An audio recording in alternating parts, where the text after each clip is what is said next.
If I asked you what the #1 problem truck drivers report having, what would you say? If you said personal safety, then you would be right. Now, a recent study conducted by CDL Life found that violence against truck drivers is on the rise. Hi, my name is Dr. Lori Samuel. I'm a criminologist with over 10 years of experience in law enforcement. I'm the executive director of Cupid Sting, a women's safety nonprofit. Now, as a safety expert, my work has taken me all over the world, to include Canada, the US, Europe, and the Caribbean. And no matter where in the world you live or work, you want to feel safe doing it. So a few months ago, I started having some conversations with truck industry leaders, trying to devise some ways to help drivers increase their levels of safety on the road. They were concerned. They shared that their drivers were scared after hearing about violent incidents occurring on the highways and at truck stops. So we've partnered with the Truck Training Schools Association of Ontario, Inc., and the Women's Trucking Federation of Canada to bring you this video and to share some pertinent information to keep you safe out on the road. Hi, I'm Phil Fletcher, President of Truck Training Schools Association of Ontario.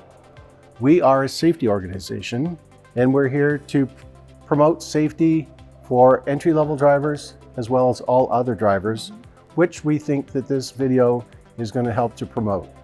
We like to think that we are the preeminent position of training for truck drivers at the entry level in Ontario, and we still can do more training over and above entry level that we are so happy to work with other organizations like WTFC and Cupid Sting in order to create a better atmosphere for our drivers out on the road. So driving a truck can be both a lucrative and rewarding career. This is being compromised, however, due to major concerns of threats to the personal safety of all drivers. Now, the FBI has found that since the COVID-19 pandemic, there's been an increase in fictitious freight cases and cargo theft. Now, as someone who's investigated crimes, I can tell you that the vast majority are crimes of opportunity. So whether that's being grabbed as you get out of your truck because you weren't paying attention, or it's the theft of your cargo while you're at a truck stop using the bathroom, criminals are one step ahead. They're watching and waiting for the perfect opportunity to strike. So what we must do is be better prepared and remove those opportunities. So what I want to do is cover some of the statistics around personal safety as it relates to truck drivers and some of the theft. Now, I really want you to get a better idea of the type and magnitude of crimes happening out on the road. So let's start with theft, or what we term as property crimes. So the FBI and other law enforcement agencies routinely monitor truck theft activity. Now, we're going to look at 2023 numbers where reports show that the most common are fictitious pickups, truck and trailer thefts, hijacking, pilferage, and warehouse burglaries. Now, these crimes are costing billions of dollars in damage and severely threaten the freight system and delivery of goods across the world. But listen, cargo can be replaced. You cannot. Now, what about crimes being committed against drivers themselves? The self-report data is alarming. So the cases that we know about are based on police reports, but there are many more cases that we don't know about because they're never reported to the police. But to give you an idea, there are numerous reports of drivers being robbed at gunpoint or robbed with knives or even tire irons. Other drivers report being shot at while driving. Something so scary when pulling such a heavy vehicle and cargo. We also have many reports of drivers being assaulted at truck stops, sometimes by individuals high on drugs. It's scary out there. And I have personally heard some of the most brutal stories of female drivers being raped out on the road. This is a threat to you and your industry. So what we're doing here today is being proactive about your safety, as we know there are people out there on the road that may try to hurt you and steal your cargo.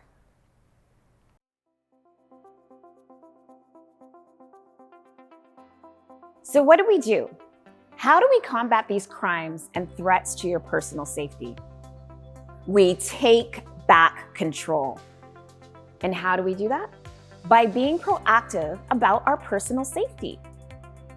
So I teach self-defense so that people know how to protect themselves and get out of potentially violent situations. Get off of me! Ugh. But before we can initiate even one strike or one move, we must start at the beginning. And that starts with situational awareness. Now, remember earlier when we talked about crimes being crimes of opportunity? Well, this is where situational awareness comes into play. And it's applicable both inside and outside your truck cab. So situational awareness is the act of being aware of one's surroundings and paying attention to potential dangers to reduce victimization. So basically what it means to pay attention. It means to lose the distractions like your smartphone. It means to take in the information about your environment and your surroundings. It's a way to make things harder for someone to try and hurt you. So just like you log long hours of training to drive a truck or spend years in school to earn a degree, criminals are experts in what they do. They want to get in quickly with as little fuss or noise as possible. So if you make it hard for them, chances are they're going to move on to another target, right? So let's break it down. Let's break down situational awareness. If we are smarter about our movements, then we can increase our safety. So what I mean by that is this, 4 points. Number 1, pay attention.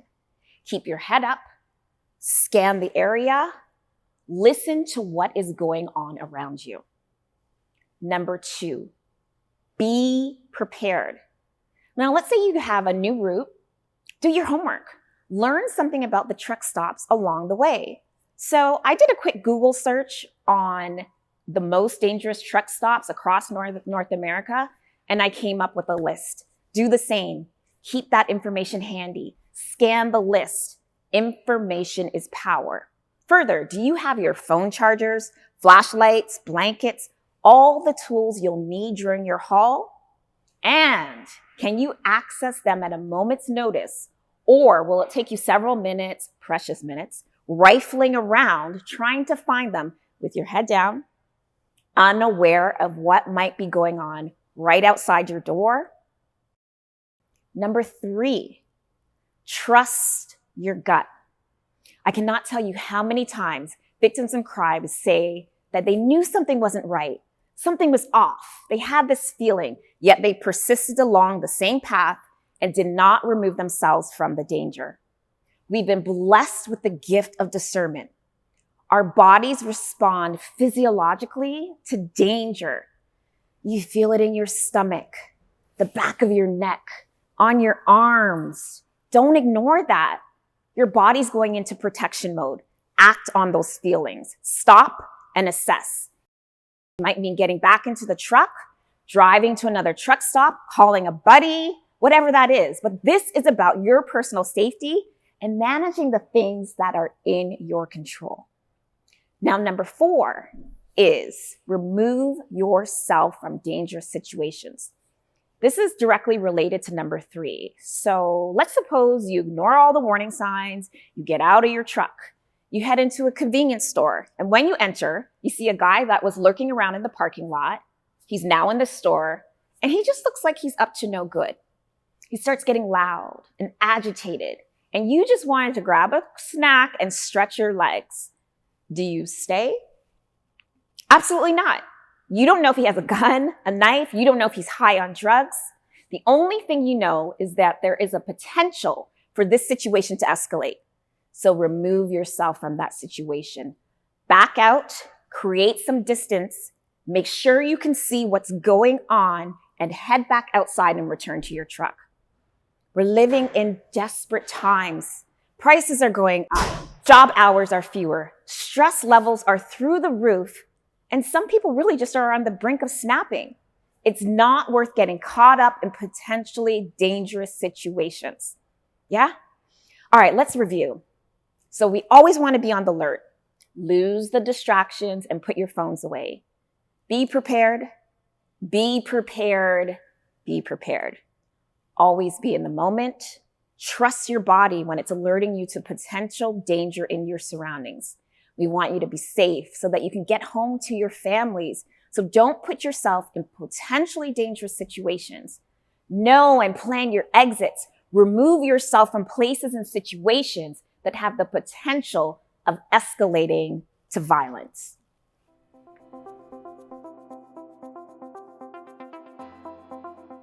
So before you head out on the road, you do a safety check of your truck, right?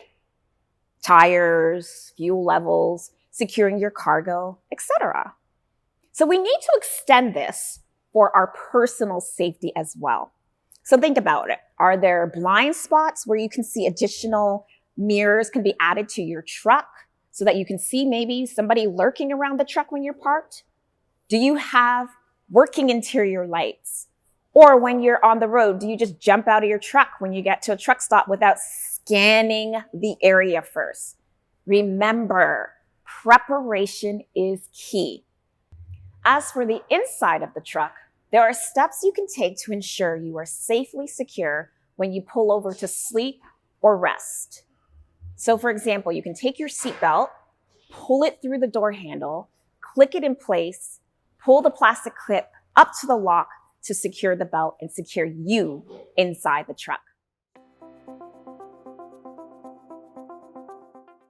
So let's talk about when to fight back. How do you defend yourself? I'm going to show you some basic self-defense moves you can employ if ever attacked.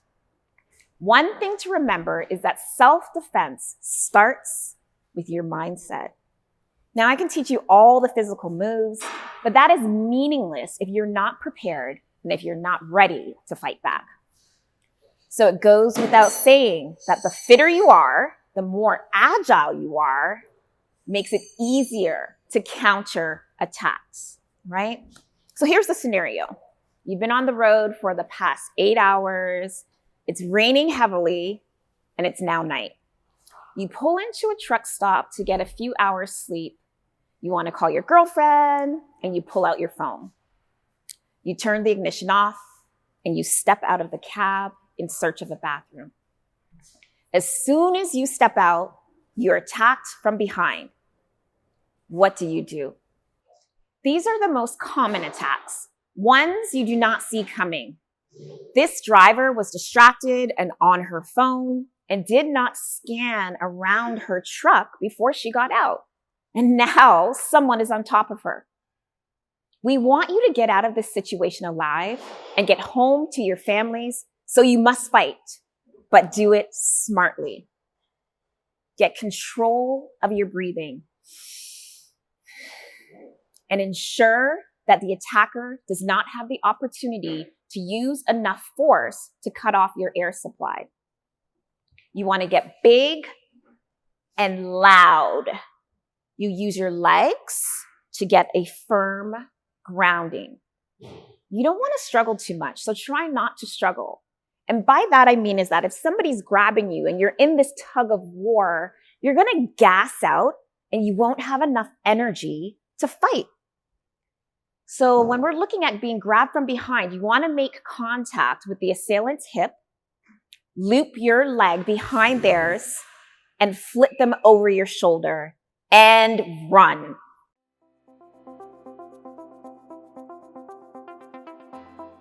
So a note about weapons. Every situation will be unique. However, if you are attacked and the assailant has a gun, your response must be tempered. So my recommendation is that you follow their directions, right? Take your time, speak calmly and slowly, and always look for opportunities where you can safely escape. As it relates to you carrying weapons, this is something I'm against. The first reason is that you need to be properly trained, and in the heat of a moment, the weapon can be turned on you, or you may use it improperly, injuring yourself. The second reason is that depending on the jurisdiction you're in, weapons may be illegal. In Canada, for example, it's illegal to carry a weapon, for example, a gun or a knife. Mace also is not legal. So I want you to move smarter and get creative. Use things at your disposal, like keys. You may use an object to protect yourself if you're on the defensive, like a flashlight. Okay? So we hope that you learned some valuable information that you can use next time you are on the road. Constantly review it to increase your safety while you're on the road. Remember that many of the incidents that occur are crimes of opportunity. So don't make it easy for criminals. Be on the alert to what's going on externally and internally. And we're here to help. So if you need anything, Anything. reach out, take care, and be safe.